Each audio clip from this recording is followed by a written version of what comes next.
पिंकी और Raju, please subscribe @सीमा मुदगिल। पिंकी और राजू, अंतःकरण की आवाज सुनने की सीख देती कहानी। शाम का वक्त था। सोसाइटी के पार्क में ढेरों बच्चे खेलने में मस्त थे। उन्हीं बच्चों में पिंकी और राजू भी शामिल थे। पिंकी के पास टॉफी का एक पैकेट था और राजू रंग बिरंगे पत्थरों के साथ खेल रहा था। खेलते खेलते पिंकी की नजर राजू के पत्थरों पर पड़ी। उसका बाल मन उन्हें देखते ही मचल पड़ा। वह फौरन राजू के पास गई और बोली, राजू, क्या तुम ये सारे पत्थर मुझे दे सकते हो? इनके बदले में मैं तुम्हें टॉफी का यह पैकेट दे दूंगी। टॉफियां देखते ही राजू के मुंह में पानी आ गया। उसने मन ही मन सोचा, पत्थरों से तो मैं कई दिन से खेल रहा हूँ, क्यों न इन्हें देकर सारी टॉफियां ले लूं। उसने कहा, ठीक है पिंकी, मैं अभी तुम्हें अपने पत्थर दे देता हूँ। और ऐसा कहकर वो दूसरी तरफ घूमकर पत्थर उठाने लगा। अपने पसंदीदा पत्थरों को देखकर उसके मन में लालच आ गया और उसने कुछ पत्थर अपने जेब में छुपा लिए और बाकियों को थैले में रख दिया। ये लो पिंकी, मेरे सारे पत्थर तुम्हारे, अब लाओ अपनी टॉफियां मुझे दे दो। राजू बोला। पिंकी ने फौरन टॉफियों का थैला राजू को पकड़ा दिया और मजे से पत्थरों से खेलने लगी। देखते देखते शाम ढल गई और सभी बच्चे अपने अपने घरों को लौट गए। रात को बिस्तर पर लेटते ही राजू के मन में ख्याल आया, आज मैंने पत्थरों के लालच में चीटिंग की।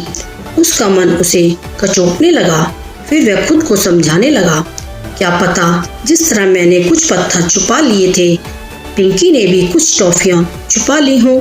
और यही सब सोच सोच कर वह परेशान होने लगा और रात भर ठीक से सो नहीं पाया। उधर पिंकी पत्थरों को हाथ में पकड़े पकड़े कब गहरी नींद में चली गई, उसे पता भी नहीं चला। अगली सुबह दरवाजे की घंटी बजी। पिंकी ने दरवाजा खोला। सामने राजू खड़ा था। राजू अपने जेब से पत्थर निकाले हुए बोला, ये लो पिंकी, इन्हें भी रख लो। और उन्हें देते ही राजू अपने घर की ओर भागा। उस रात राजू को भी अच्छी नींद आई। दोस्तों, भगवान ने हम इंसानों को कुछ ऐसे ही डिजाइन किया है कि जब भी हम कुछ गलत करते हैं, हमारा कॉन्शियस हमें आगाह कर देता है। ये हम पर है कि हम उस आवाज को सुनते हैं या नजरअंदाज कर देते हैं। सही मायने में इस कहानी का हीरो राजू है, क्योंकि गलती तो सबसे होती है, पर उसे सुधारने की हिम्मत सब में नहीं होती। हमारा भी यही प्रयास होना चाहिए कि हम अपने अंतःकरण की आवाज को अनसुना ना करें और एक गिल्ट फ्री लाइफ जिए।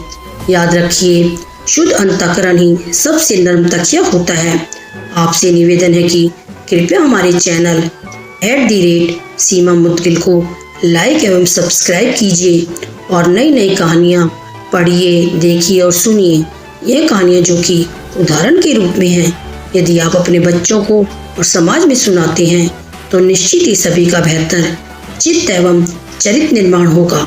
आपका बहुत बहुत धन्यवाद।